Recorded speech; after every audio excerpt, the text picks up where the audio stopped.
Hello అండి. Welcome back to our channel. ఈరోజు మా ఇంట్లో సండే స్పెషల్‌ని మీతో షేర్ చేసుకుంటున్నాను. సండే వచ్చిందంటే చాలా వరకు చికెన్ కంటే ఫిష్‌నే ఎక్కువగా ఇష్టపడుతూ ఉంటాం కదా! నేనైతే ఫిష్ తీసుకొచ్చిన ప్రతిసారి దానిలో 4 పీసులైనా సరే తీసి ఫ్రై చేస్తూ ఉంటాను. చాలా టేస్టీగా ఉంటుంది. దానికోసం ముందుగా శుభ్రంగా కడిగిన చేప ముక్కలకి పసుపు, ఉప్పు, కారం, ఫిష్ మసాలా, అల్లం వెల్లుల్లి పేస్ట్‌ని వేసి బాగా పట్టించి అరగంట సేపు పక్కన పెట్టి మ్యాగ్నేట్ చేసుకోవాలి. ఇప్పుడు దోస ప్యాన్‌లో ఒక టేబుల్ స్పూన్ వరకు ఆయిల్‌ని వేసుకొని 2, 3 కరివేపాకు రెమ్మల్ని కూడా వేసుకొని ఈ చేప ముక్కలనైతే వేసుకొని లో టు మీడియం ఫ్లేమ్‌లోనే బాగా రెండు వైపులా ఫ్రై చేసుకోవాలి.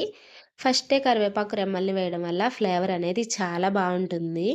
మీ ఇంట్లో సండే స్పెషల్ ఏంటో నాకు కామెంట్ చేయండి. దీనిని చేపల పులుసుతో పాటు తింటే చాలా బావుంటుంది. వీడియో నచ్చితే లైక్ చేసి ఛానల్‌ని సబ్స్క్రైబ్ చేసుకోండి.